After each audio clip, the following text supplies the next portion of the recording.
Okay, could we begin seated down?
Okay, could people take their seats, please?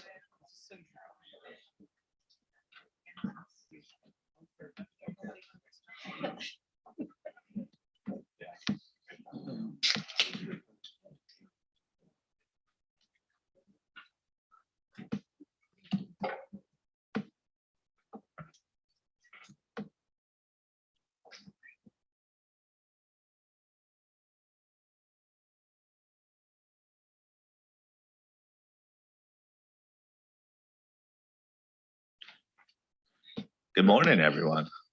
It's great to see everyone and packed house around the table. But it's great for us to be together as two boards in person. I think this is the first time since, is it 2019? Which is a long time ago. I think that meeting kicked off all the work that we did on PI and enlisted entities afterwards. And we're still doing, of course, some more work on the IAASB side from that.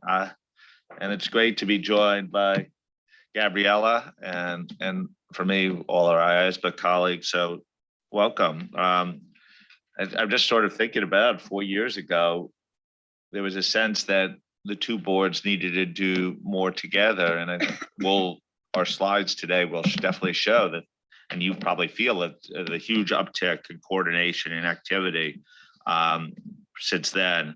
And I think it's more appropriate now than ever to focus on this because we're with the monitoring group recommendations well on track to be implemented, and us under this new foundation that we are really working hand in hand, not just on our work programs, but to build stronger organization together. And really the goal today in my mind is to find areas for coordination, interconnections, opportunities, risks that if we're not aware of, that we may fail to take advantage of or to address and mitigate beforehand. And there's no better two places than our strategy and work plan, where the timetables are now meant to coincide, and our sustainability work, which is clearly front and center of everyone's attention these days. So today, Gabrielle and I will give you a little bit of an introduction. We're going to be helped out, of course, like we always are, by our technical directors, and Jeff's gonna help us as well. And we hope for a really good discussion, and let's be a little bit creative here about trying to find those interconnections and the potential to leverage each other's works to make the public interest better served. Gabriella, should I turn it over to you? We can flip some of the slides. We have two very nice pictures up here. I think that was the most important reason we have this slide up. Photoshop could do wonders and make me even look good at time to time. But Gabriella. Thank you very much, Tom. And first of all, good morning to everybody. It's of course wonderful to have the opportunity to have this joint session of the two boards, to meet some of the IAASB board members that I did not know and that hadn't not met in person, and of course to take these 2 hours to reinforce our collaboration and cooperation, and to ask for the board members to provide all the comments and the contributions that they may in respect to the way we should take this coordination forward. So yes, the photos are what they are, not much to say about it, but it's just to say that we are working together and then alongside the effort that is being done by the staff to coordinate in a very close way. Tom and I have also been coordinating, speaking, agreeing to disagree, and etc. Sometimes at unsocial hours and not at the most formal, in the most formal ways. But anyway, it's how we want to advance this collaboration and this common project, and that's how we see it. So if we move to the next slide. Yeah, this is a little bit about what success looks like for these two boards. We can't go alone, separated. We will not achieve what we need to achieve, and what we need to achieve is impact. Impact in the sense, not in the sense of being known and famous, which we don't necessarily like, but impact in the sense of bringing our project to make a difference in society, in the community, in economies, etc. That's what how success looks like, and this takes us to work together and to work together in a very agile way. We will discuss today our strategy and work plans for the next cycle. But it's important, and I will repeat this as many times as necessary, that we both remain agile and able, both boards remain agile and able to respond to any unexpected and new challenges that the next 4 years may bring us. And it's more than possible that this happens. Looking back to the last 4 years, who would say that we would have a pandemic, war, and other happenings that really forced us to move our direction a little bit. So this is how we want to work, having a clear plan and objectives, but working together to identify new sources of challenge and new areas where these two boards may be called to respond. Everything that we do is focused on meeting public interest objectives, and that's what we have been trying also to do at all times, testing our options, solutions, decisions, and strategic directions against what the public interest asks from us. There are some sources of challenge for the next years also with respect to more institutional, at a more institutional level. The transition to the foundation, of course, is requiring some work and some attention, to say the least, from our side, Tom and I. But of course, this should also be, this should also bring the boards and different and new capacity to meet these objectives. Namely, we are very focused on reinforcing the staff and staff resources, and hiring people, reinforcing the staff in terms that we can, the staff can respond to the new requirements coming from this staff-led model or staff-based model that we are going to. Of course, like any transition, this brings questions, this brings sometimes some perplexities that we are trying to overcome with continued dialogue and collaboration and transparency to make sure that we navigate these shaky waters of the transition, or a bit shaky waters in the direction of a successful outcome. We are also holding, both of us, constructive dialogue with PIOB and the monitoring group, of course, with respect to our projects and everything we do, but also in respect to the support that we need from our stakeholders, and mostly from the stakeholders within this ecosystem of the foundation, to support the efforts that we are doing to make this reform successful.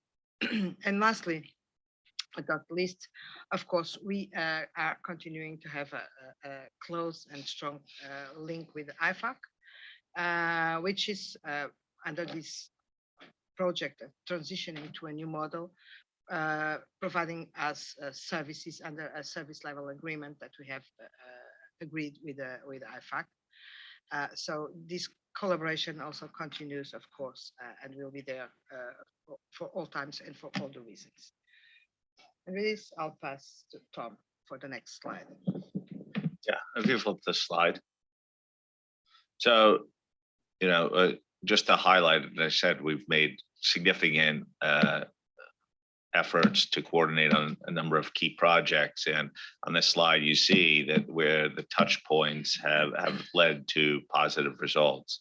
So QM had a lot of impacts across borders, group audits. I think there's also some discussions about how to support implementation of our work and engagement team group.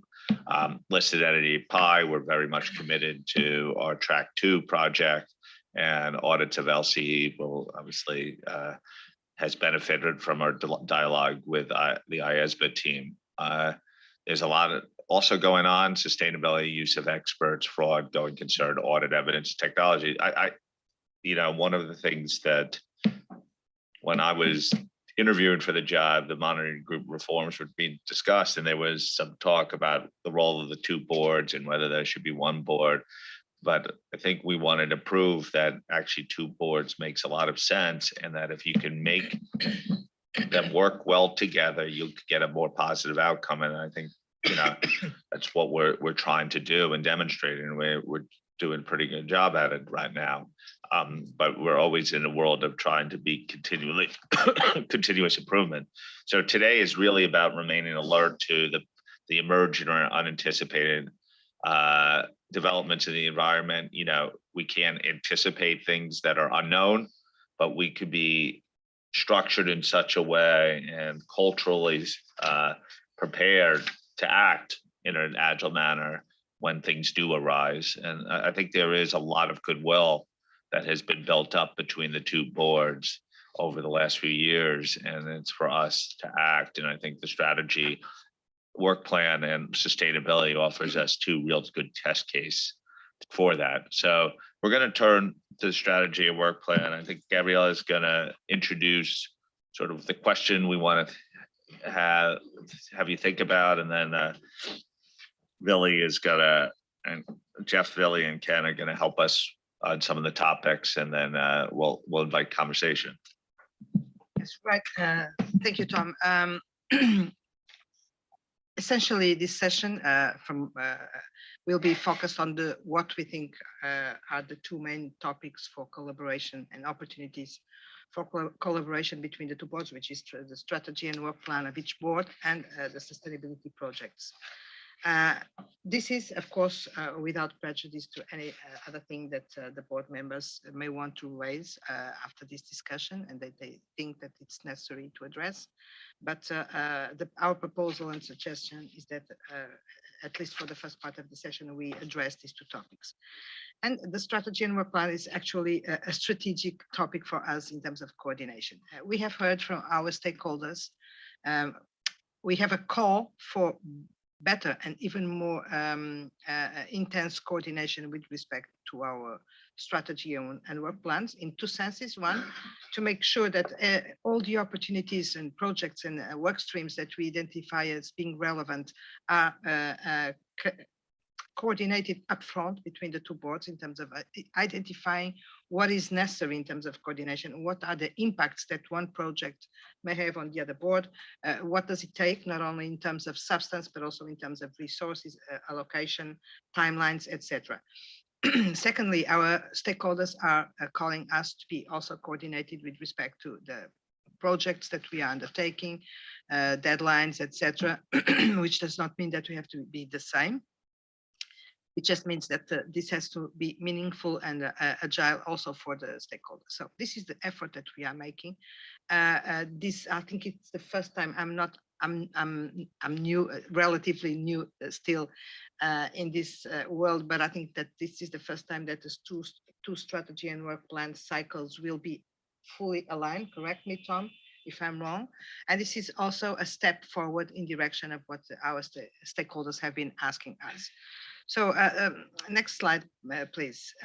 We will, for the time being, keep sustainability aside because we know it's currently the most relevant area of coordination between the two boards. So we will speak about that in the second part of the slides. But setting aside the current focus on sustainability, what we would like to listen and know from the board members, would be if you have suggestions, if you have identified any significant issues or any significant drivers which are of relevance for the two boards to achieve what are our strategic goals in the next strategic period. This is an exercise with you all to make sure that on top of what the staff and ourselves have been doing to identify these possible sources of overlap, complementarity, etc., that we get the input from the board in that respect so that we can address that in an appropriate way since now as we are designing the plan for the next cycle. So we would ask the board members now to come and tell us which are the opportunities for coordination and linkages, etc., in this period. And for that, I think that now I will pass the floor to our technical directors who will present some, I think, supporting materials that may help you identify these possible sources and topics for coordination. Jeff's gonna. Thank you, Gabrielle and Tom. Next slide, please, and good morning, everybody. Great to see everyone. Yes, so we're going to spend the next few slides that you already have received just to give you a little bit more of a highlight of the input that we have received to our respective consultation papers.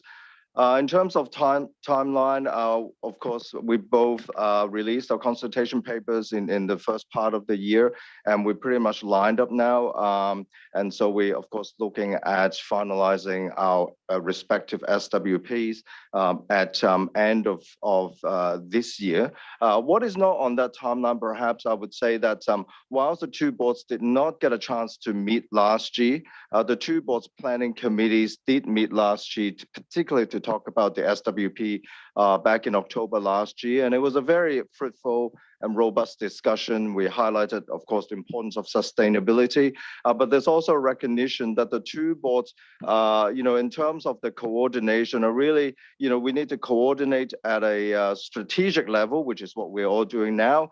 And the staff and the teams have worked hard together to look at the two SWPs as well, to make sure, there are any points that we need to address together. And then the second, we need to coordinate at a technical project level, which we have been doing really well over the last few years. And of course, as we continue to improve on those and be more efficient and effective, and also coordinate at an operational level so we can sort of improve our efficiencies. So if we can go to the next slide. I'm going to pass to Willie and Ken, and they're going to give us a bit more of an insight of the comments that we have received to our respective consultation papers. Thank you, Jeff, and good morning, everyone. It's very nice to have the two boards around the same table again for the first time since 2019. So, Michelle, next slide. So on this slide, I just wanted to provide you with a high-level overview of the responses that we received to our strategy and work plan consultation. Our board had the opportunity on Tuesday to discuss this in a fair amount of detail, but I will stay at a very high level for purposes of this discussion.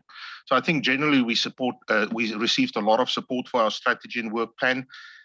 With the suggestions that we received, we did make some adjustments to our goal and some of our strategic drivers and strategic actions.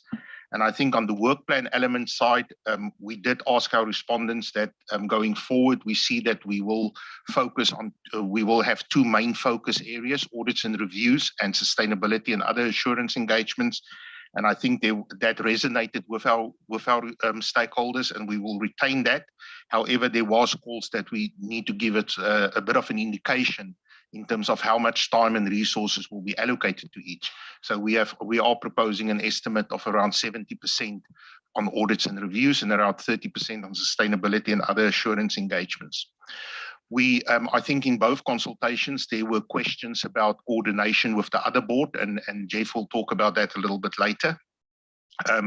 In terms of the projects that we propose to our stakeholders as candidate topics, again, a lot of support for those topics.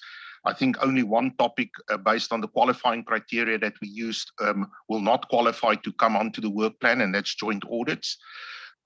One topic that really came to the fore quite prominently was the focus on the impact of technology and the call that the IAASB should adopt a more strategic and broadly considered approach in terms of addressing technology in our standards. There was also a call for a focus on post-implementation reviews, which we all know provides a very important source in terms of have we achieved our objectives and what further changes may be needed. Very strong support for a bespoke suite of standards on sustainability assurance, but also caution to say there's a need to allow for sufficient time for ISA 5000 to be implemented in the first instance. But we do need to remain flexible because, as we know, this is a rapidly evolving area, and if there's a need for us to be able, a need for us to respond to issues that arise, that we should be able to allocate resources to any additional projects. Also support for updating our EER guidance as complementary to the ISA 5000 standard, and then assurance on XBRL sufficient to qualify as a project, but relative to the other projects ranked as a low priority. So that is sort of just a very high level overview, and I'll turn over to Ken now. Thank you very much, Willie and Michelle. Thank you. Next slide.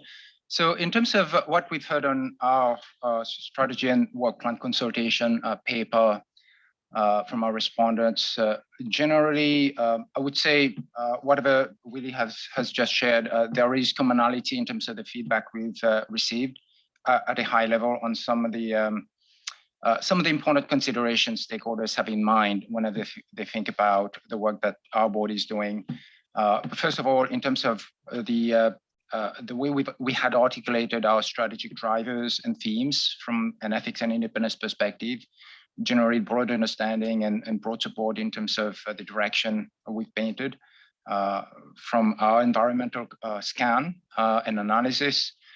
As Willie said as well, on the ethics side, generally very broad support on the work we're doing on sustainability, and it is a two-pronged project, looking first of all at ethics and independence standards for sustainability assurance, and on the other side, looking at ethics standards for sustainability reporting. There was a suggestion also for consideration of what should be the approach, if at all, IAASB might take in looking at ethical considerations relative to preparers who are not professional accountants, because our code is a code that contains high quality ethical provisions for professional accountants on the preparer side.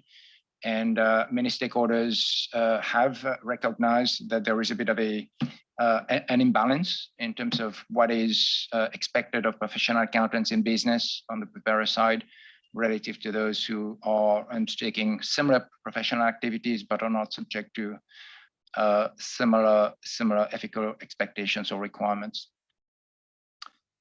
We had comment letters from two monitoring group respondents, IOSCO and AFER.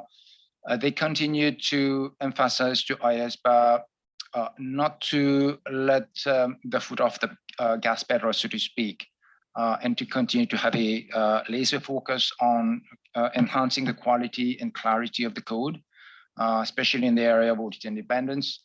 But on the other side, we also heard from our other stakeholders a concern to make sure that if we're going to embark on a project to develop standards, to make sure we really have a sound basis to go forward with the project, and therefore undertaking the necessary evidence gathering to support the project. There was also a strong call from a few stakeholders for IAASB to look at this issue of firm culture and governance. And by culture, we mean really ethical culture, because culture is a very, very broad topic, as I think we all can appreciate. But that call really came in the context of the persistence of unethical behavior that I think most of us have seen and continue to see in terms of those ethical failures in public practice.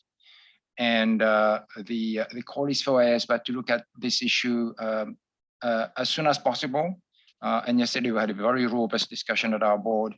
And really there was very strong consensus at IAASB for the board to really tackle this project or this topic as almost kind of a burning platform issue. And that is something that we can touch on a little bit on later on when we talk about potential items. There was also a number of comments that came through highlighting the continued importance of technology and technological developments and looking at it from the ethical perspective, meaning ethics and independence. Even though we have just completed a project looking at technology-related revisions to the code.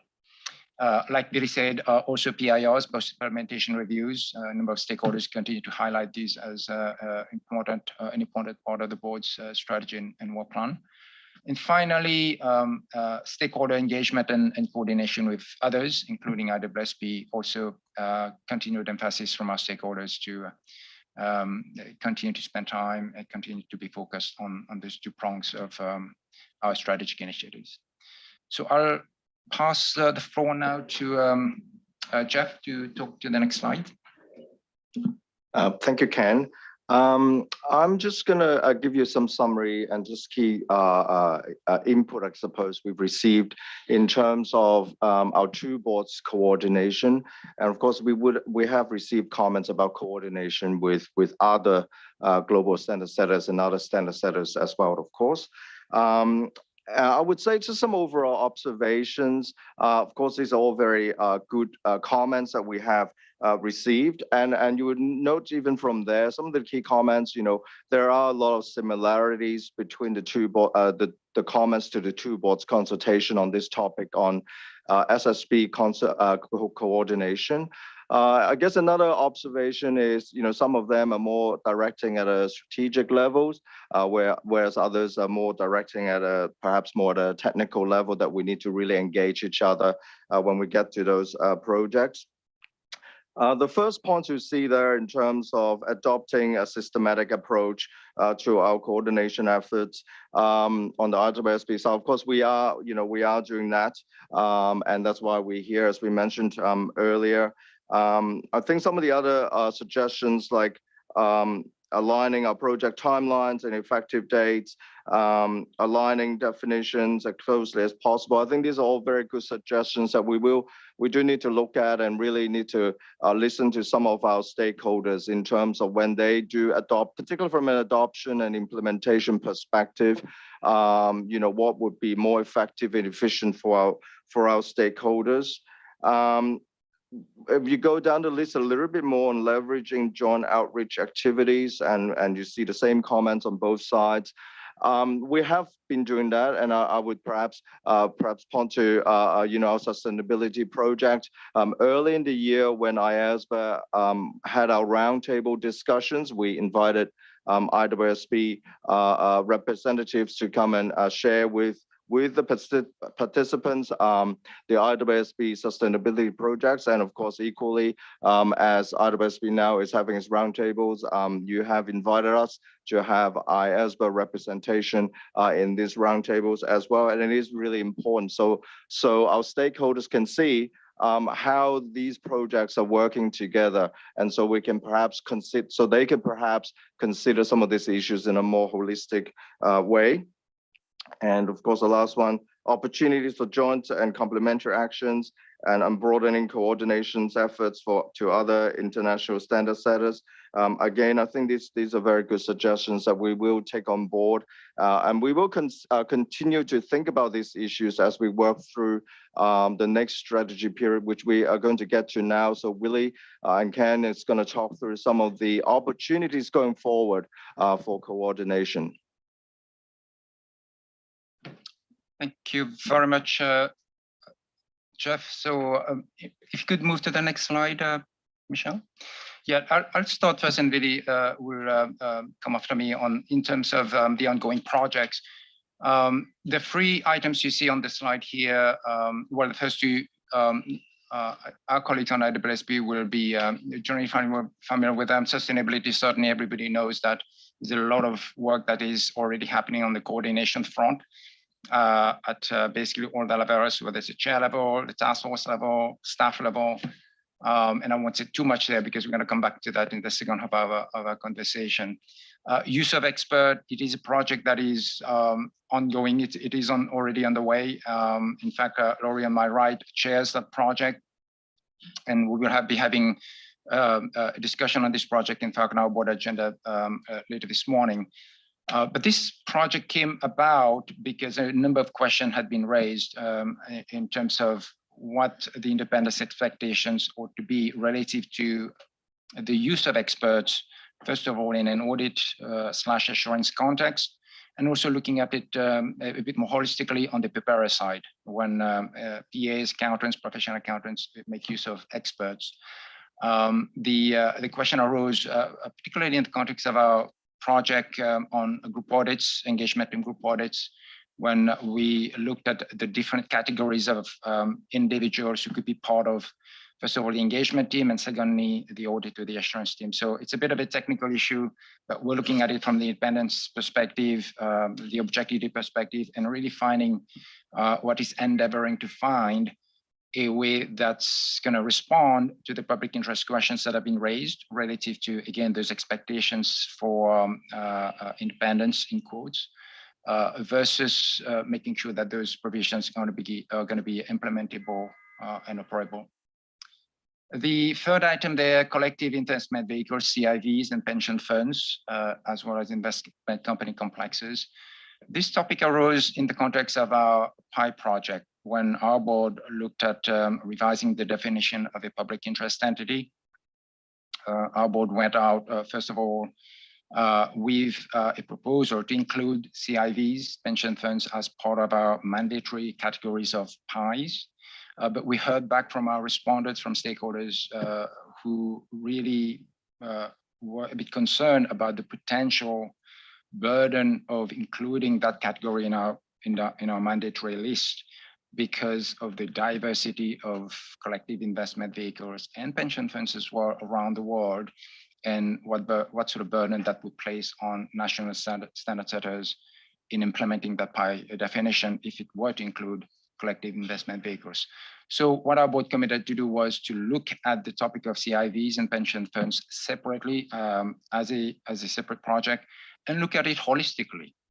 And really what we're trying to understand here is what the independence considerations ought to be when we think about an entity like a collective investment vehicle that doesn't operate in the way we would normally understand an entity in business to be operating, meaning it has a management team, it has a board of directors, it has employees, etc.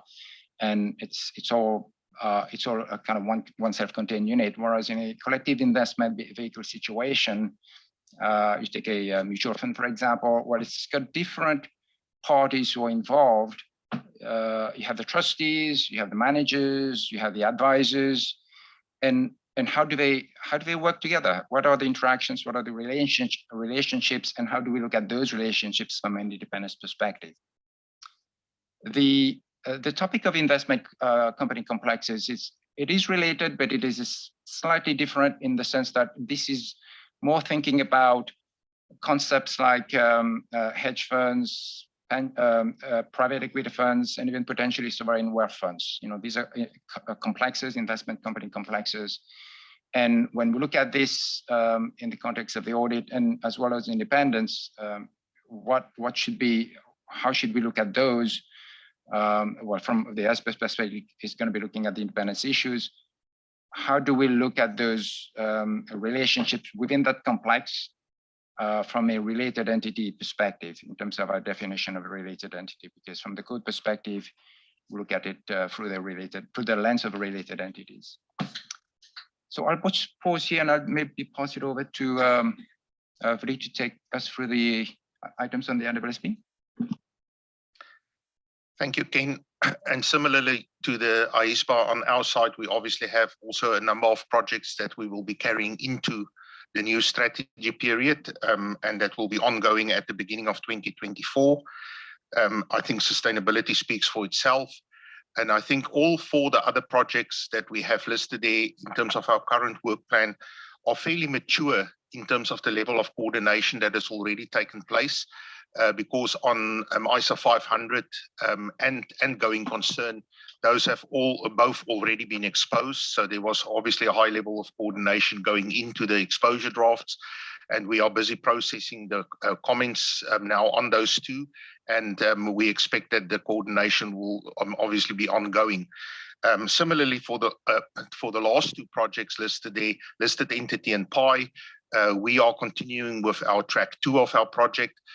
We aim to approve that at the December meeting, again, exposure draft. And as you know, we have a correspondent member from the ethics board on our working group. And on fraud, there's been an extensive level of coordination in terms of the fraud project, especially in Q2. And we will continue to run any changes that we've made to the fraud standard based on the discussions we had this week. We will run past the IAASB staff again before we again go for approval of the exposure draft in December. I'll then continue to the next column, the next table as well, where we wanted to focus a little bit on the selected potential projects. So these are for both IAASB and IAASB, but these are not full lists of the potential projects that will go onto the work plan. Because we were anticipating that both boards were going to have a discussion this week, but we selected the ones that we felt were very prominent on either side. So on the IAASB side, we do anticipate that we will have a project or projects relating to technology and other modernizations. And we have decided in our discussion on Tuesday that we will pursue a more integrated approach to address technology and other modernizations in terms of a project with multiple work streams that will include our current audit evidence project on revising ISA 500, because there was quite a bit of overlap between the comments that we received on our strategy and work plan as well as on the audit evidence standard. And the other work stream will relate to revisions to more of the performance standards. As you know, ISA 500 is a very foundational standard in terms of audit evidence.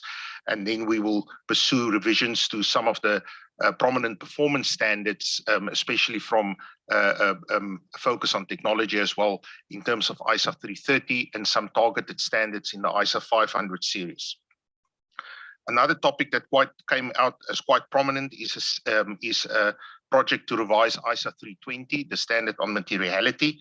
There were feedback that we received in terms of concerns around the consistency of application of the standard, in terms of judgments being made, and that judgments may be different between auditors in similar circumstances. So when applied by different auditors in similar circumstances, and within the concern, especially from the regulatory community, that this leads to a diversity in work effort because based on your materiality, that has a big impact on the nature, extent and timing of your audit procedures. And then also calls that in that project, there needs to be a focus on both the quantitative and qualitative considerations of materiality. It was also pointed out during our CAG meeting last week that that project has a very strong link to the sustainability project as well. And we have seen, even in the outreach that we've had up to date and in the roundtable yesterday, that materiality is a topic that keeps on coming up, even from a sustainability point of view. And then the last topic for purposes of this discussion that we've listed there is reviews of interim financial information. That's our standard ISRE 2410. Again, a lot of support for undertaking a project there. Respondents felt strongly that, this is an everyday use standard in certain jurisdictions. It's used for entities that have strong public interests, where there's significant public interest. And respondents felt that in order to uphold the legitimacy of that standard, we need to do a project now. Maybe for our IAASB colleagues, just to highlight that this is one of our standards that's still in the pre-clarity format and has not been updated for many, many years. And there were also concerns from respondents that the standard is not technically consistent anymore with standards like ISRE 2400 on limited assurance and ISA 3000. So a strong steer for us there to undertake a project on 2410. So Ken, I'll hand back to you. Thank you very much, Vili. Looking at the potential projects or work streams on the IAASB side, yesterday our board had a discussion about those items, but also a broader discussion about what ought to really be the areas of strategic focus on our board's agenda for the next 4 to 5 years. But let's look at the issue of firm culture and governance first. Just a bit of context first. Back in early July, our board issued a statement on the importance of ethical behavior for all professional accountants, especially those in public practice. And that was in the context of the issue I mentioned earlier, which is persistence of unethical behavior in firms and the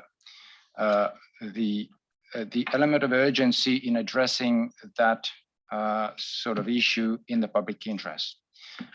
Following on from our board's issuance of the public statement, the Global Accounting Alliance came out also with a public statement in August, also emphasizing the importance of ethical behavior for all professional accountants. And that's essentially signals really that this is has become a burning platform issue, as I mentioned earlier.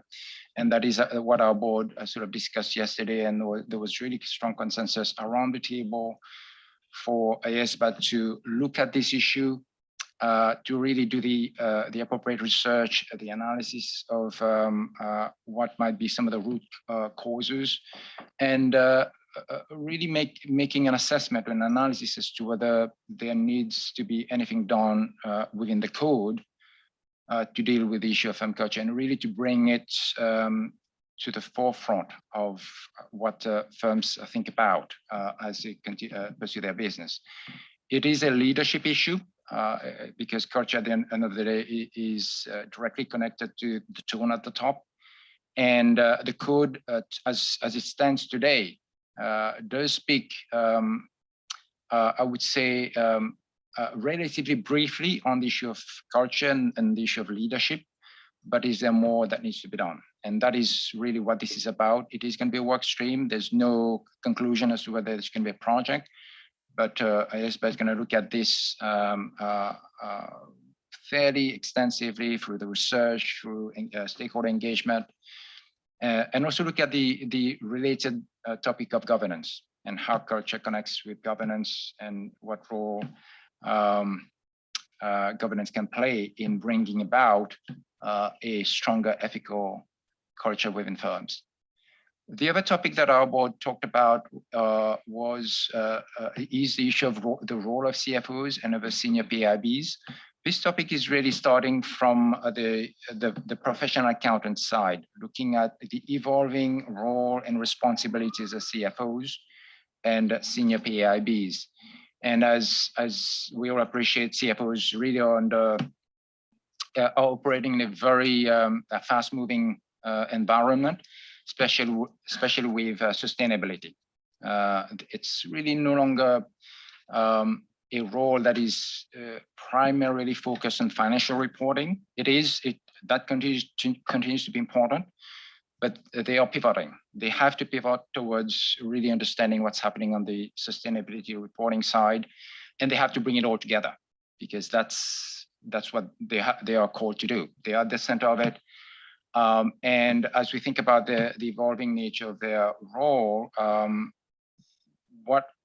how are they themselves changing from a sort of mindset perspective, from a competence perspective, and as they work across disciplines, as they look at kind of issues in a more sort of integrated way, and not to complicate things, but they also have to deal with all issues of technology.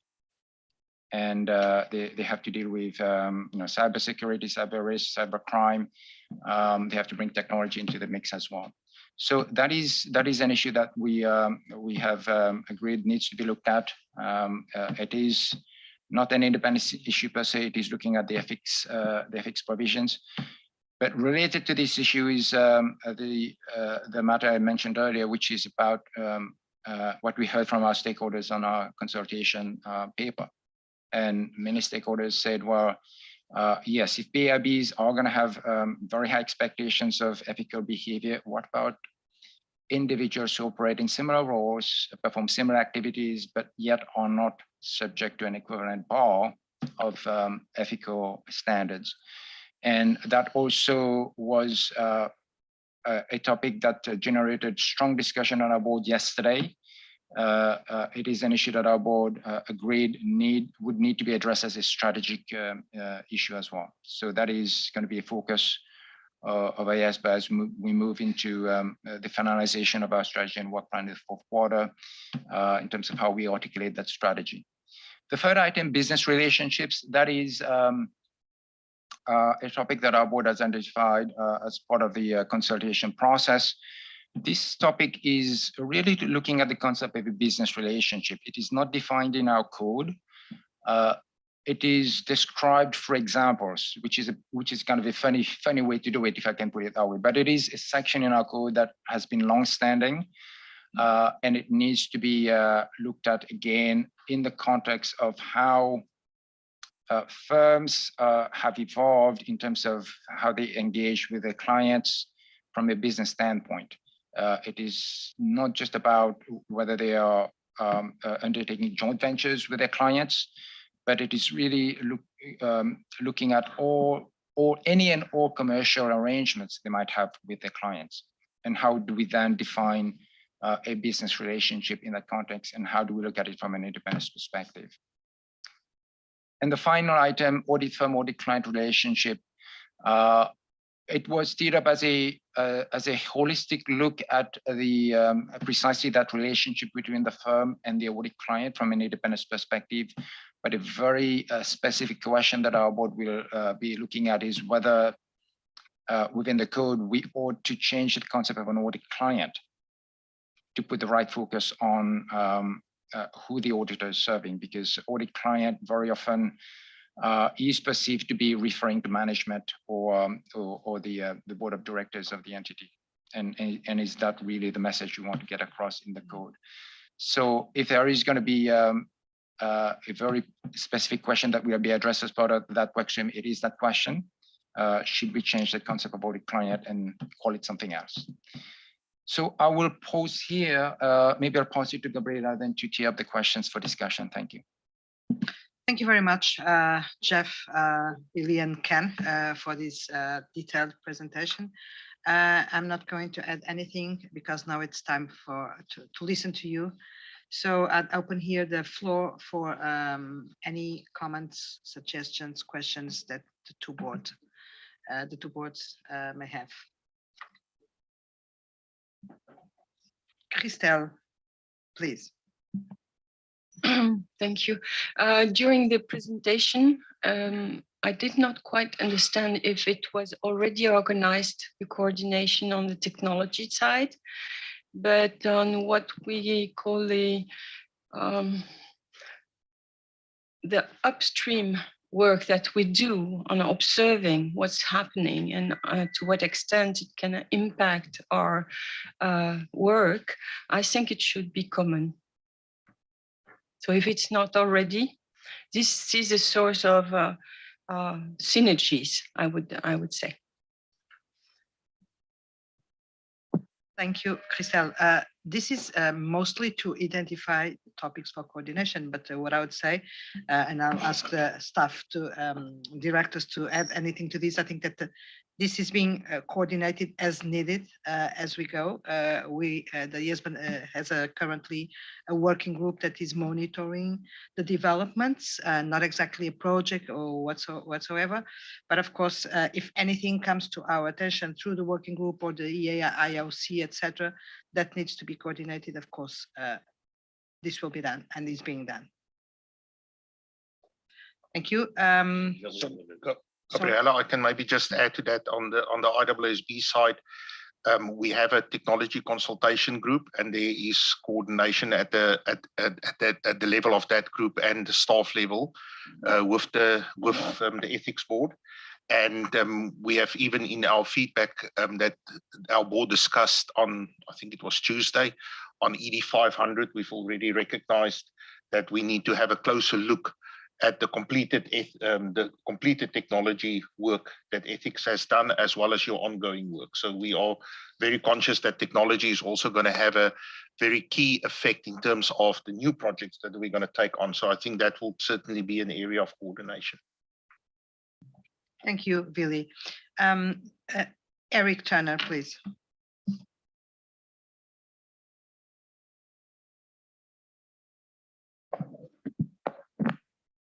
Thanks very much. The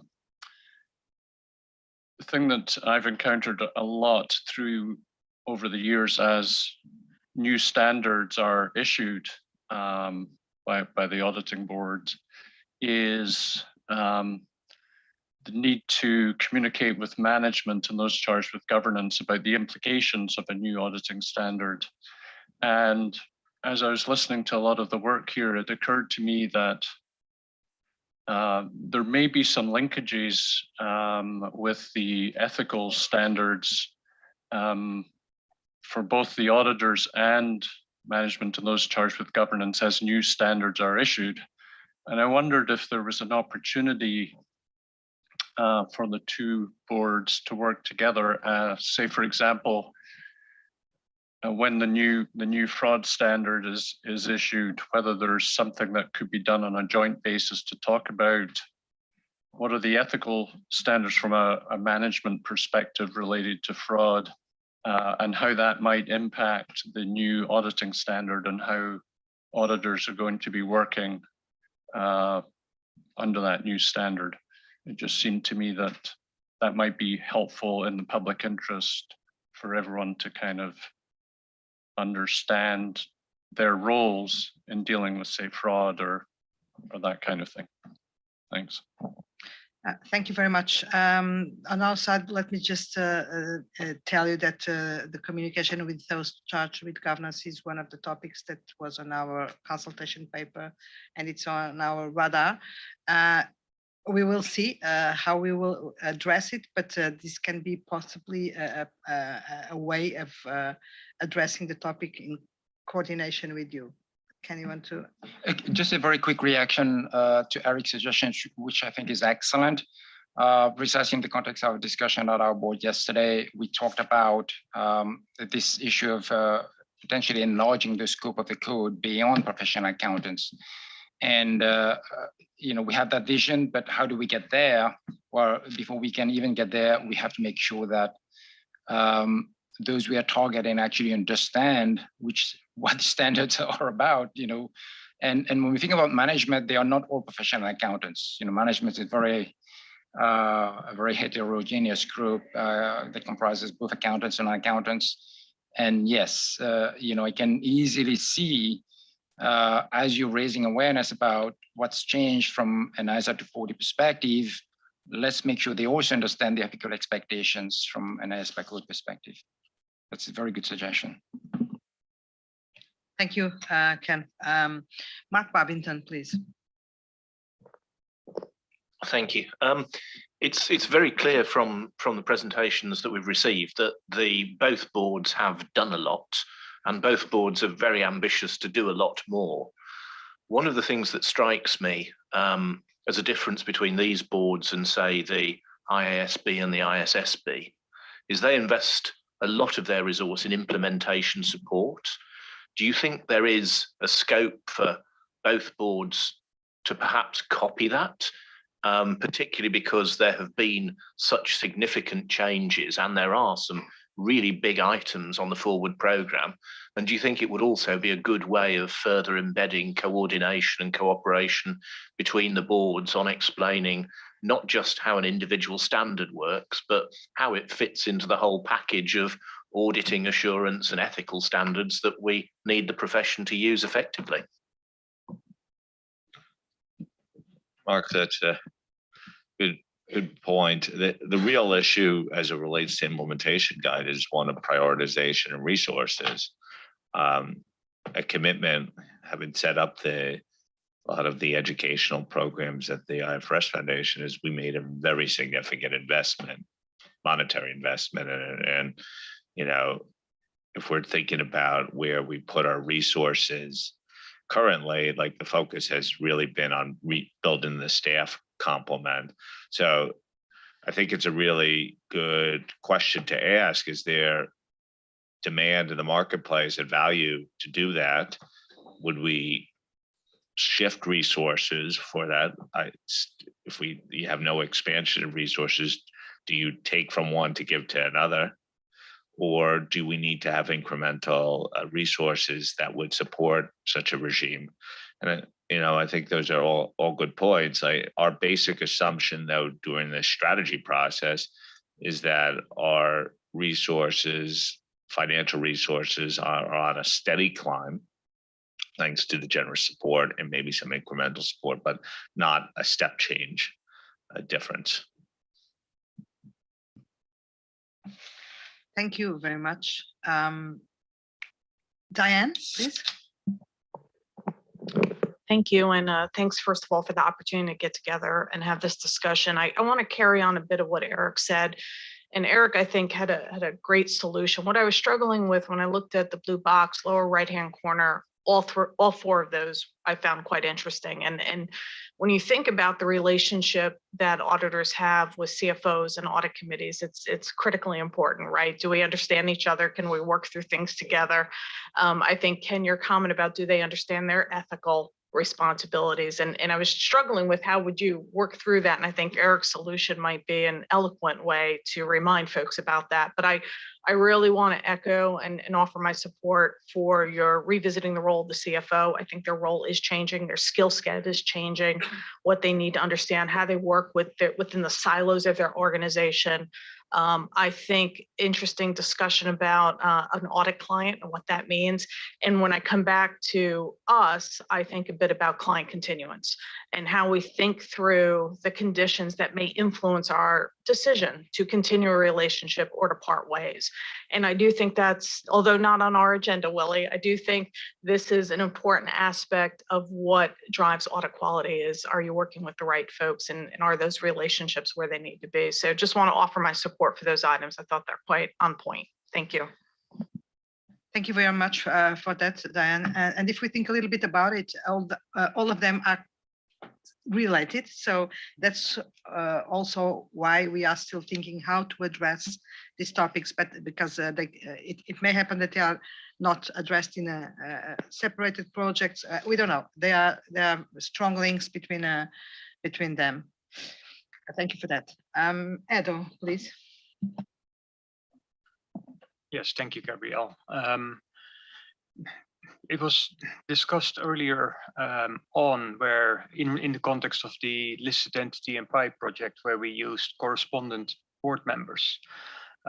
It strikes me that we could have benefited from such thinking on other projects as well. So, for example, when we talk about group audits, and maybe there's some other projects that we may want to have a more active consideration whether that's going to be useful or not, because I think it is on certain of these projects, and something for both boards to keep in mind as we develop our projects, whether we should or should not have correspondent board member involved.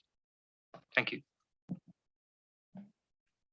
I think it's a good point to take forward. Thank you very much for that note. Well, so yeah, Wendy, please. Thank you. First, I want to say I really appreciate the presentation and getting together. Since this is my third year on the board and this has never happened, it's quite exciting. So I feel like we're getting into question 2 a little bit, but I wanted to chime in because some of my answers in 2 have already been brought up a little bit. And what comes to mind is I'm still seeing silos, although Edo talked about correspondence. I liked Eric's idea, which really focused on doing something jointly or together. And I like to focus on words. And so I want to move from coordination to integration, if that's possible. And is a correspondent member really the right answer? Should we be doing joint task forces? Which I think might be more efficient, and the need for speed, as well as perhaps when we think about not having enough resources, might help in that area as well. And I'll probably chime in again on question 2 for opportunities in the future to do things jointly to get the messages out.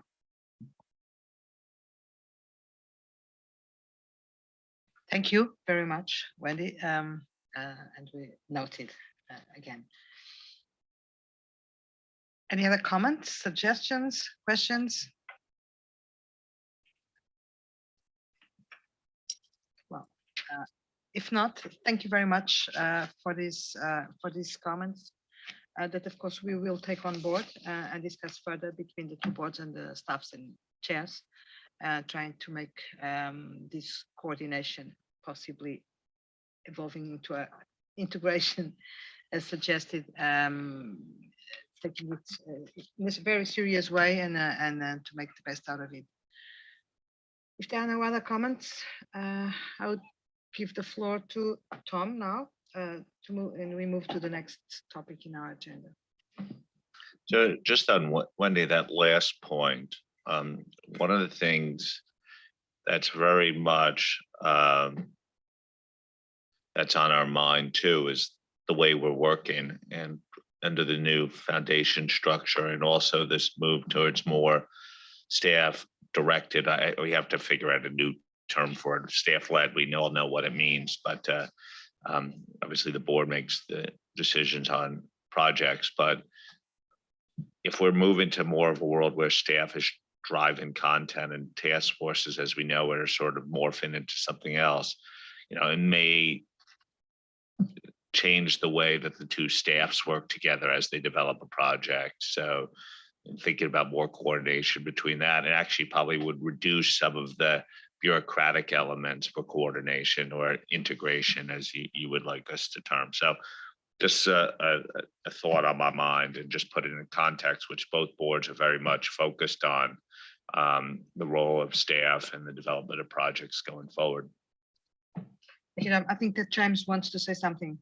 I just, well, first of all, thank you everyone for your contributions. If this is the start, and I would say this is the start of how we should be thinking and talking to each other. I think when we're looking at our projects over time, and I mean relatively soon, starting next year, we will be challenged by our new Stakeholder Advisory Council, which is a joint group, which will be looking at audit and ethics, and they'll be providing us strategic advice. And they're going to say, how are you guys complementing each other? If you've got an objective, are you reinforcing this objective? And so I think I underscore the fact that our own narrative and it may not be a technical narrative, but our own narrative in terms of our mandates, our objectives, our outcomes, our impact, as Gabrielle has mentioned. I think if I can encourage that we begin a narrative, our own language, we should be continually incorporating this into our own thinking and when we're engaging with our stakeholders.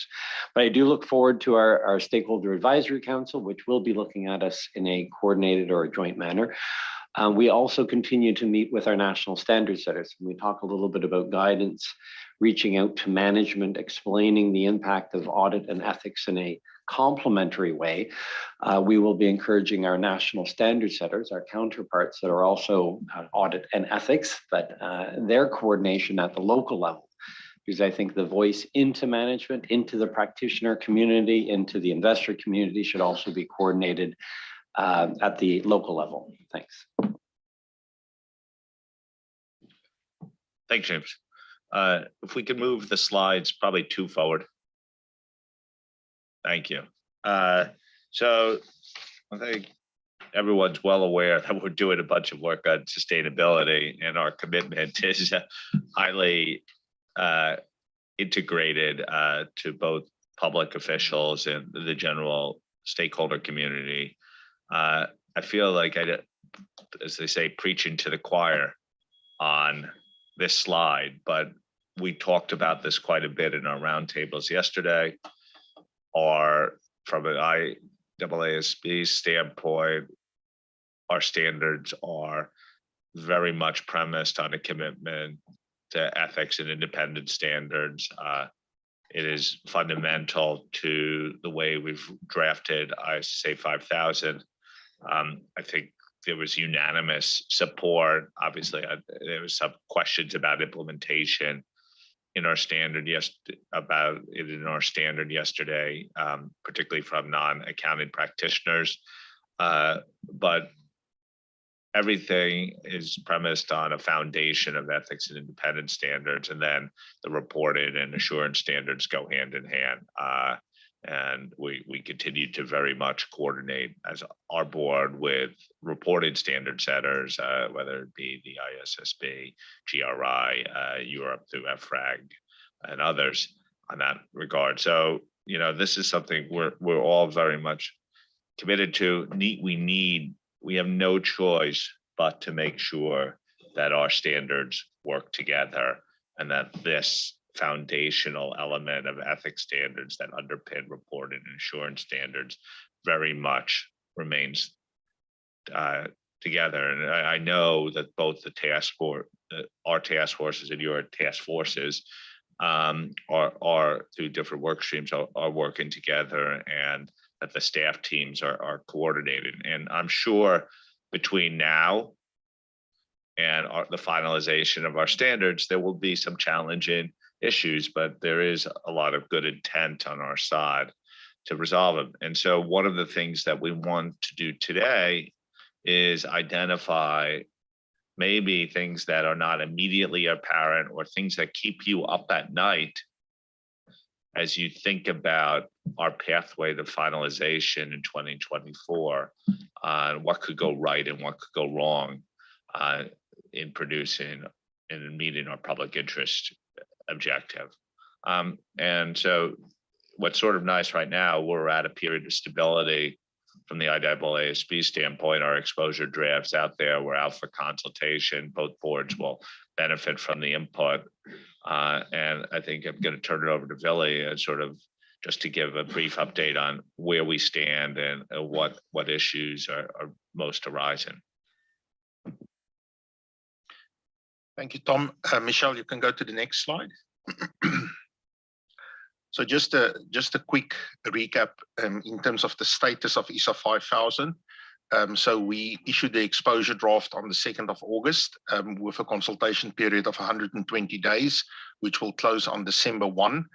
But in that 120-day consultation period, we are undertaking a very comprehensive outreach program that consists of global roundtables, in partnership events at the jurisdictional level, continuing to focus on targeted outreach with certain stakeholders or stakeholder groups or representative groups, leveraging the events of others. We've done a couple of those already, and those are still coming up as well. Up front, we did a lot of awareness raising through the resources that are available on our website. And last week or the week before, we also did 2 global webinars to raise awareness around the standard. So we really want to try and do as broad a consultation as possible. We have also sort of tried to be a little bit innovative in terms of the comment process. We've this time around presented our stakeholders with a response template, encouraging stakeholders to use this response template instead of writing the traditional comment letter, which we hope will assist us with the analysis of the comments when we get them back. We have also facilitated an online survey, which will, for purposes of those stakeholder groups like preparers, those charge of governance, investor and user groups that may not be that familiar with our process and writing comment letters and so on. So we're really trying to cast the net quite wide. In terms of the standard itself, we aim to establish this as a global baseline, in terms of an overarching standard for sustainability assurance engagements, but fully recognizing, and I said earlier that we received a lot of support for the phased approach, that this will not be the end of our standard setting in this area, that we do anticipate that as we move up the maturity curve, there will be a need to develop further standards that build on the overarching standard, and that may have to expand on specific elements of the assurance engagement process or specific elements of the subject matter information. But ISA 5000 at the moment is designed to be applied to all sustainability topics. As we have in our international standards on auditing, it is framework neutral and profession agnostic, which I think is a term that both boards are trying to are using in their projects. We have received quite a lot of feedback on that point, particularly just during yesterday's roundtable. You know, what profession agnostic is, are we achieving it? Is there more that can be done in terms of how the standard addresses matters, the language that's being used, etc. Our standard also addresses both limited and reasonable assurance. And very importantly is based on the fundamental premises of ethical requirements and quality management. I think in terms of an issue that is coming up is people, and especially in the context of the profession agnostic piece, people are struggling with what does it mean to say you have to be applying the code or law, regulation or local requirements that are at least as demanding. People struggle to understand what that means. What is at least as demanding? Who decides what's at least as demanding? So I think that's probably an area that's going to keep us busy in terms of how we move the standard forward after exposure. In terms of technical areas that are starting to come up, materiality, as I mentioned earlier, and also the distinction between the entity's materiality process and the practitioner's application of materiality. That is clearly a topic that is coming up quite often. And then not unexpected, although we think we have done a lot, people are looking for how we've addressed estimates and forward-looking information, and have we done enough?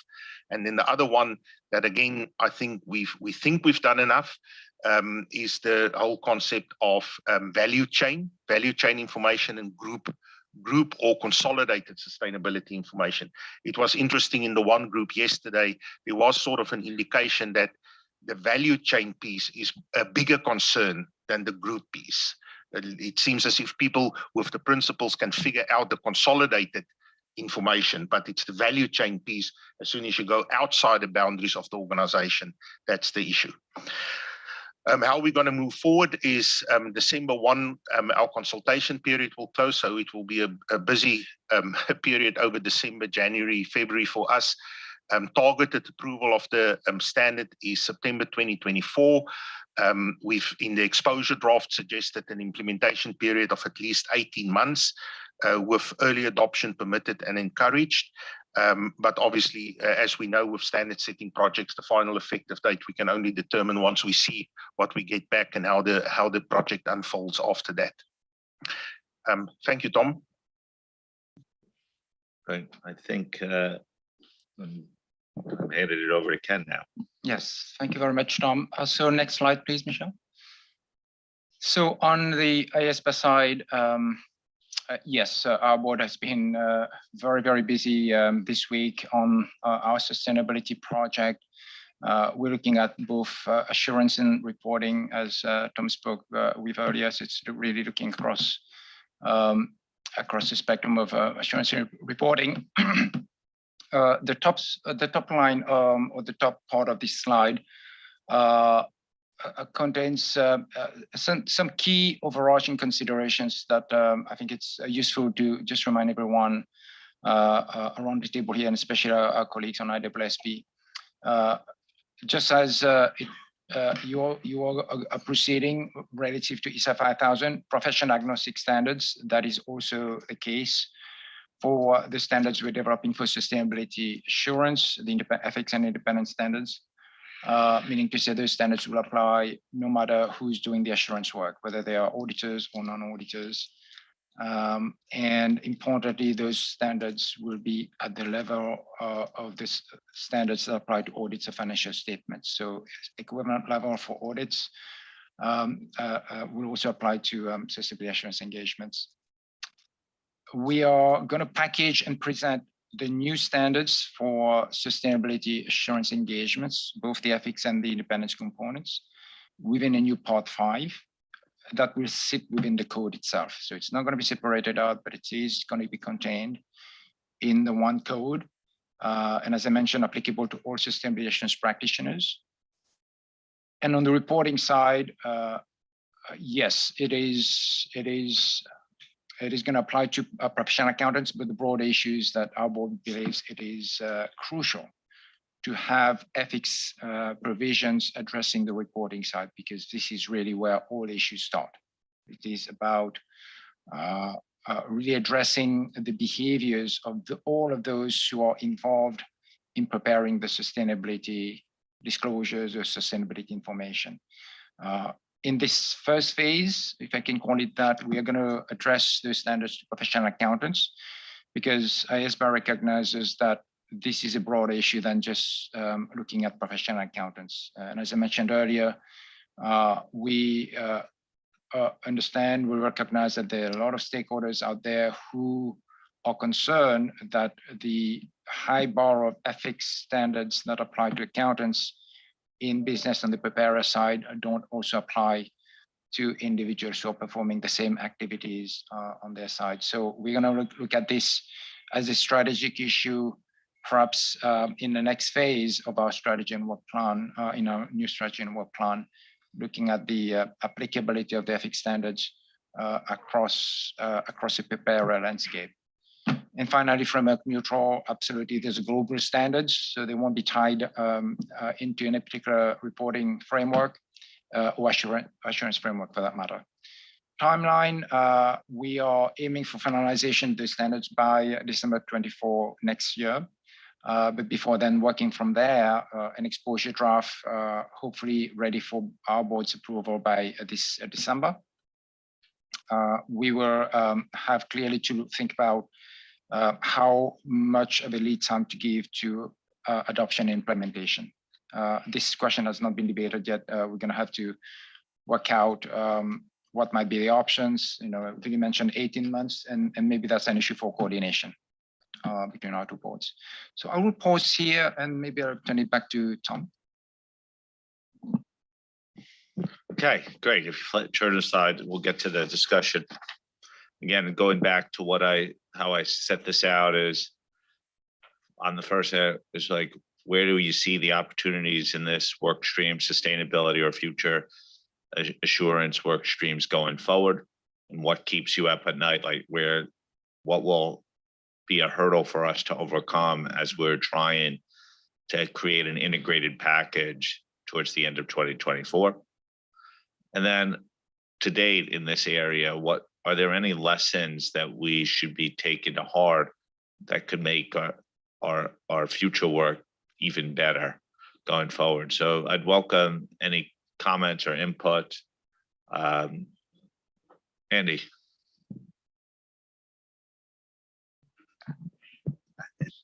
Thank you very much. It's just fascinating to hear the issues here today from the IAASB's viewpoint, which are so many of the issues that we were discussing from ours. So that raises just this whole information sharing or integration of our thoughts, just either from a synergistic or just more smart people to be involved with these issues.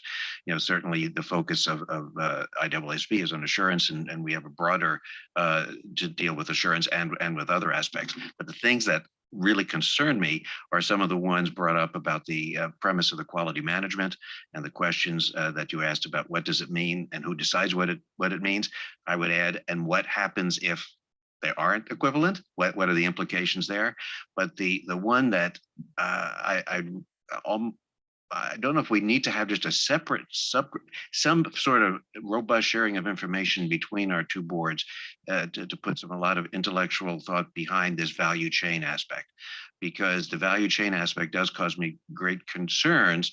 Obviously, there's a reporting issue, there's an insurance issue, and an ethics issue. Value chains information will be on the reports.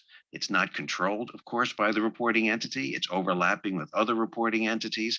And so it brings up issues with regard to how does management understand the validity of what they're reporting? How do assurance providers get satisfied that it's appropriate to put the assurance on?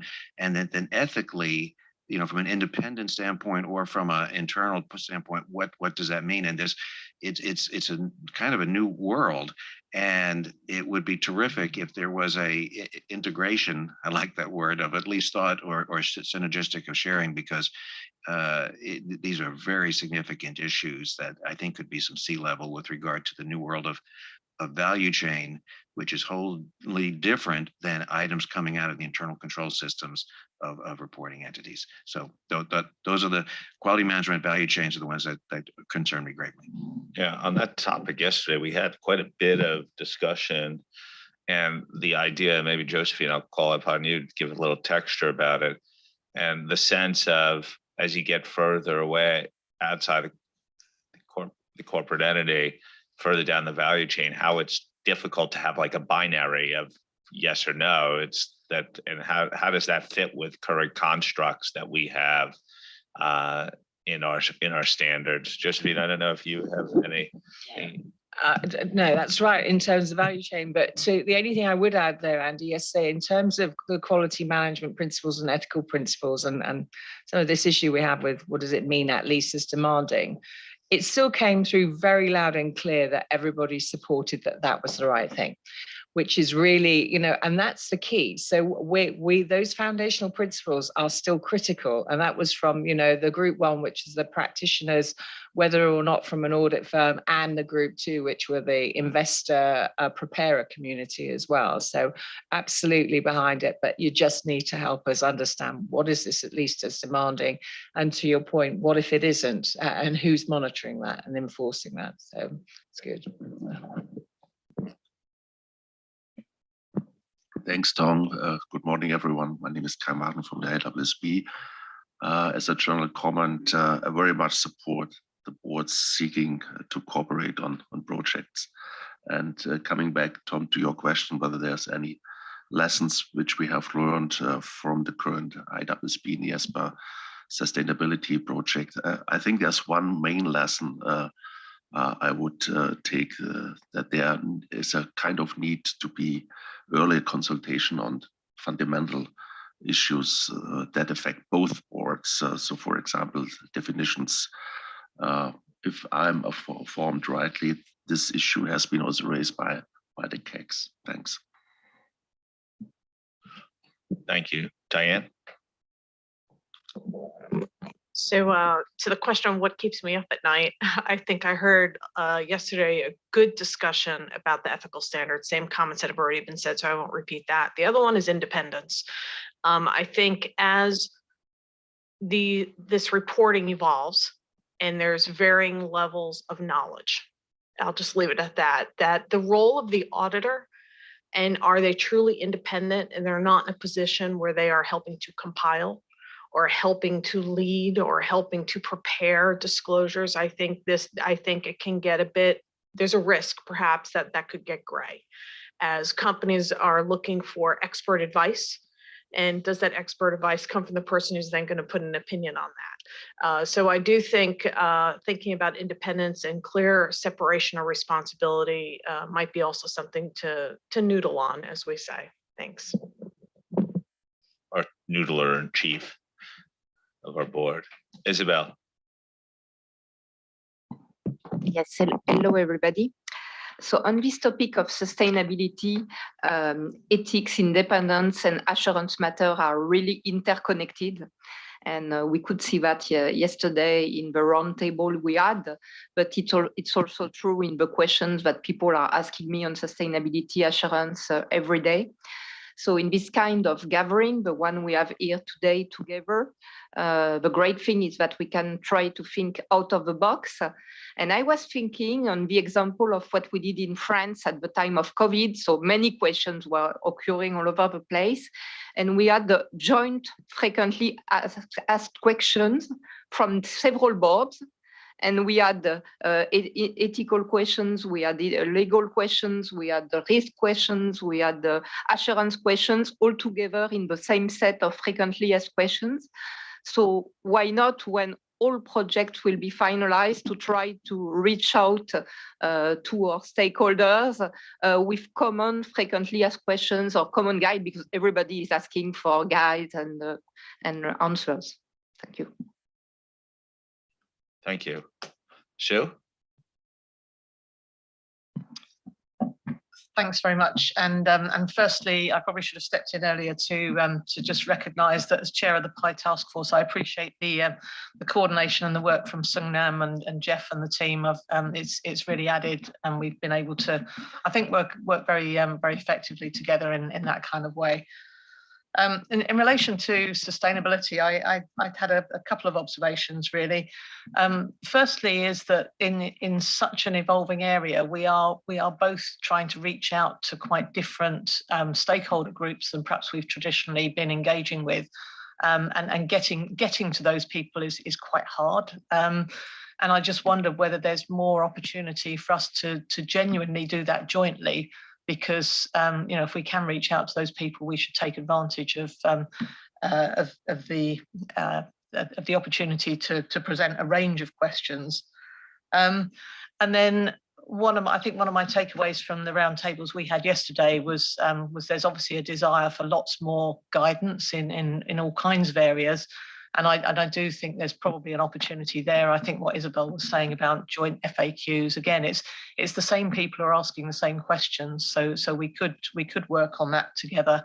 And I also felt that whole piece around the value chain is it touches everything that we all do and is difficult. So that could be an opportunity as well. Thanks. Mark. Thank you. Very much support Isabel's comment about joint FAQs and tying it together. However, in an attempt to take a pot shot at the elephant in the room, joint FAQs are probably best issued if we both issue our standards at the same time and not at different points in the year, because it doesn't look very joined up. Yeah. I just have a similar point. So you mentioned we have a different stakeholder group now who sometimes even do not know which is the difference between the two boards, and getting then, I would say it's coordination in appearance. So in independence in appearance issue, it's a perception issue, and we have not only to do the coordination, but also look at the perception by our stakeholders. As you said, coming twice there with similar questions from a different perspective, the timing issue. So we should also look more how we are seen by our stakeholders in the coordination process. This also, one of the discussions here, particularly around value chain, reminds me that it's coordination amongst us and maybe jointly, but also maybe in conjunction with reporting standard setters, whether it be IAASB or GRI or others in this space. Chana, sorry. Thanks, Tom. So one of the things, we have a sustainability reference group at IAASB-IESBA, and one of the things that they also brought up was, whether clients will approach the auditor in the initial instance to get them ready for sustainability, and I think there's a risk there, where the auditor might step over the line in providing that guidance to clients. So that's something to look out for. In addition to Andy's points about venture capital, the entities and the quality management, value chain entities and quality management, the other thing that at the moment we are aware that our standards are going to be a bit different is on group audits, because we will have a section on group audits.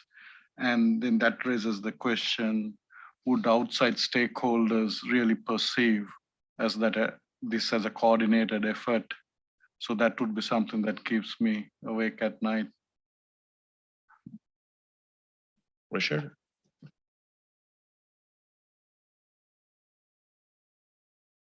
Yes, thank you. I would want to also, Tom, reemphasize, I agree with your point about talking to the reporting standard setters, but I do think we're going to have to recognize that some of those standards are, or some of the legislation that's progressing is not pausing to have input and they seem to spend little time understanding what assurance means or independence means. They simply stick it in the requirements. And I think that's, as it relates to this area of value chain, that's particularly challenging. And so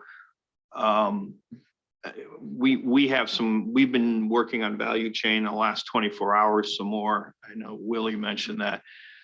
I wonder in turn, and by the way, there's been outstanding collaboration between the staffs of the respective boards and our liaisons throughout the process here.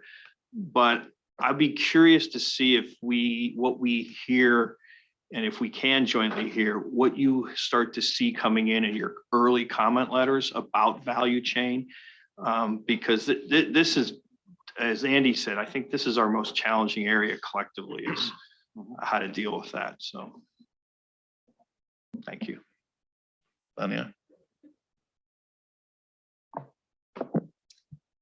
Thank you. I think I'll be a dissonant voice in terms of value chain. I've been speaking about that quite a lot. Whenever we are discussing value chain, we are dealing with it as if from now on, companies will have full responsibility for all suppliers, for all clients, for the full report of that client. If that was the case, it would be impossible to close a report in the future and to have it assured, definitely like that.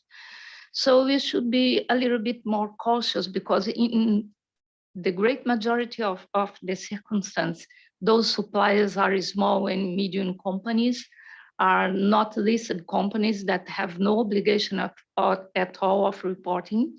And if we present this as a gigantic topic, they'll be so scared that they will start creating resistance in providing information to be incorporated in the report. So we can be sensible. That's not the intention. We want to cap what is material, what is related to the business model of the company, what can affect sustainability in a material way. So we do not have answer for that, but we must have an approach that is less scaring in my view. So. Okay, so thank you for that. I think value chain clearly is an area that we need to noodle over a little bit more, Diane. There are a number of good inputs here that we've been taking copious notes on, and certainly will reflect. Before we have, that was sort of the last of the, yeah. Gabrielle. Thank you, Chair.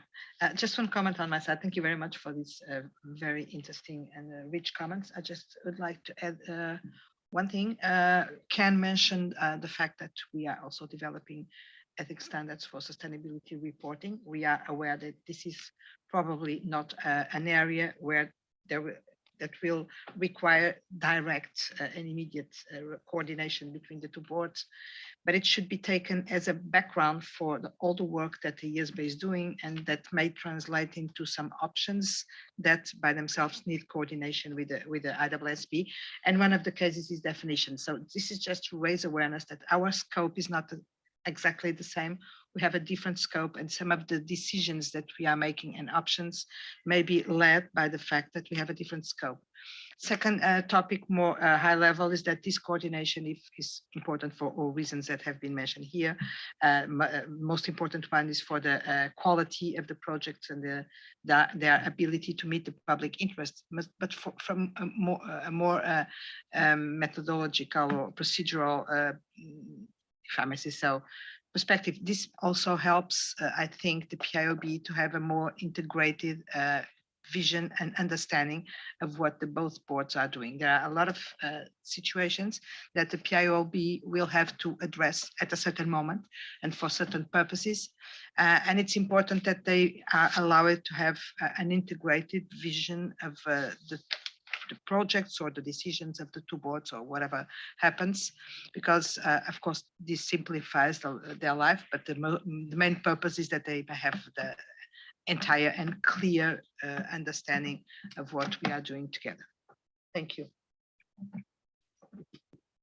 Well, one of the things that I'd like to turn to is our two CAG chairs that are here and see if they've observed the coordination evolve over the years and have had conversations in recent times with the CAGs to that have touched on our coordination efforts. If you have any observations, Jim or Galen.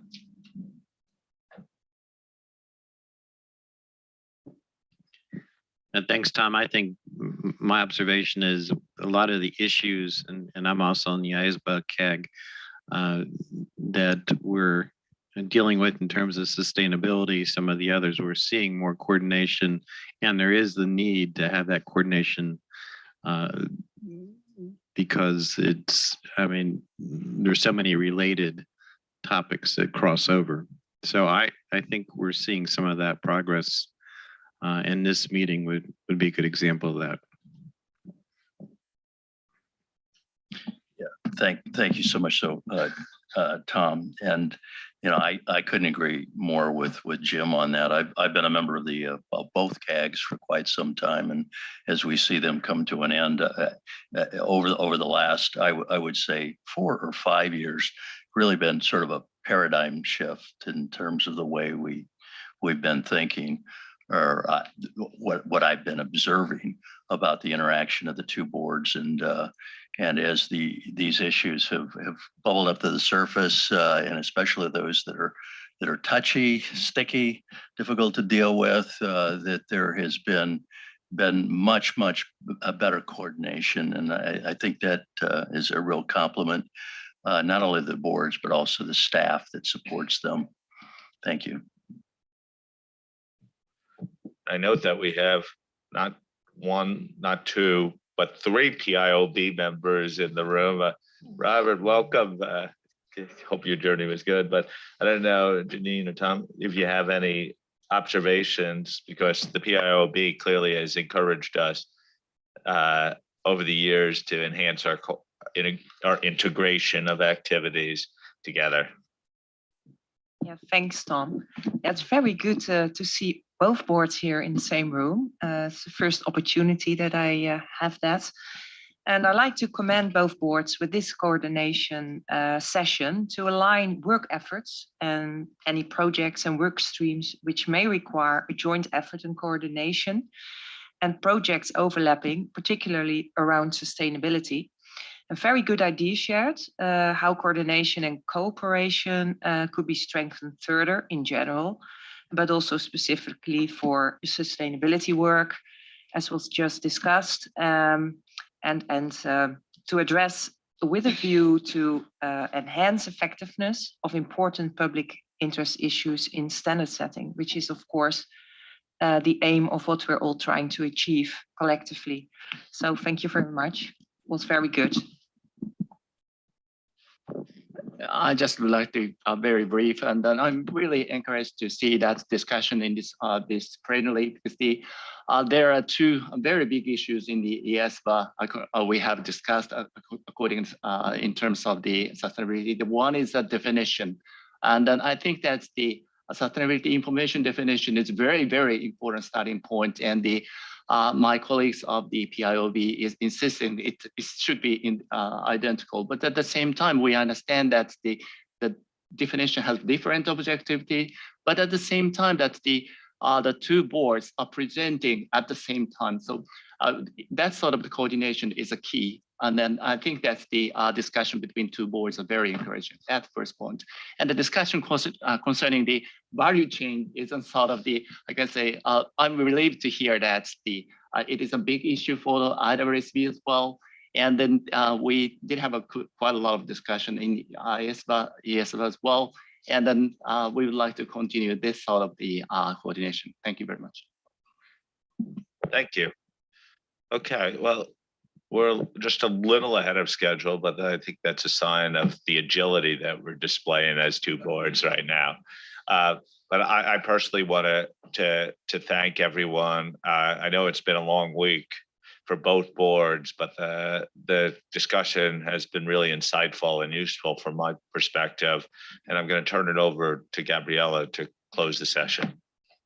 Thank you, Tom. I don't have much more to add for the years, but it's still being a long week because we still have a few things ahead of us today and tomorrow. So it's been a very packed and intense week, but nevertheless, this was a wonderful opportunity for many reasons. Also to break a little bit the pace of our works at the IASBA level, but of course, because of the coordination and collaboration that this helps a lot. I don't know, I would not like to close the session without asking that if anyone, because we drove you into these two topics of strategy and work plan and sustainability, if there is anything with respect to these topics or any other that you think you should, which is of relevance for the two boards and strategic enough to be raised here, of course, we still have time. Otherwise, Christelle, please. How do you intend to come back to the boards with after digesting what was shared here? I think that we don't have a formal process in that respect, but of course this will be digested as you say, and I hope translated into action. More than coming back to the board, of course we will report what happened and what changed, following up on the recommendations and questions and comments of these two boards. But of course, I think that this should translate mostly in concrete actions and concrete behaviors of the two boards.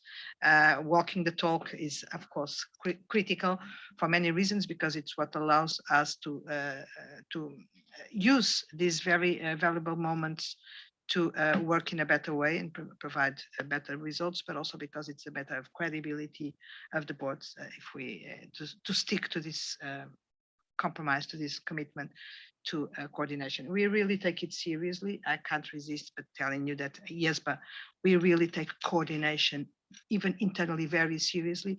And if you look at me and Laurie, my vice chair, you can see that we always coordinate. Every morning we have a call to make sure that we are coordinated. So of course, I'm not speaking seriously, but it happens all the time. I thought that was the real elephant in the room. We were wondering whether there was something going on that we missed. Josephine and I suggested that we should start coordinating. You're not bad, you're not bad. So thank you very much to all of you. If there are no other comments, if anyone from Tom, from the staff, or whoever wants to say something, of course, come in. Otherwise, we can. Yeah, no, it's only to confirm to our two boards here that we will basically digest the input we have collected today at the staff level. And I certainly will be coordinating with my counterpart, Billy, across OR, as it were. And my certainly my expectations is that at least on the IASBA side, and really maybe you can we can have a discussion, is that we will come back to our board in December with an indication of steps we're going to take or action plans we're going to put in motion in terms of some of the suggestions or ideas we picked up today. Yeah, I agree with that, Ken. And I was also thinking, I think both our boards also have planning committee meetings coming up, and we will certainly, as a planning committee meeting on the IAASB side, also reflect on what we hear today, which I think will inform any type of feedback as well. Thank you, Ken and Willy. Thank you to all those who are involved in the preparation of this session. And this is not a minor element and factor, because it takes a lot of work. We hope it's going to be very useful. Thank you, Tom, as well, and everybody. And have a nice day. I don't know if you're still meeting on the IAASB side. We are moving to ICK and hope to see you soon. Oh, thank you. Okay, we'll close in the public session. We just have a couple of administrative items, particularly relevant to the IAASB. Broadcast off.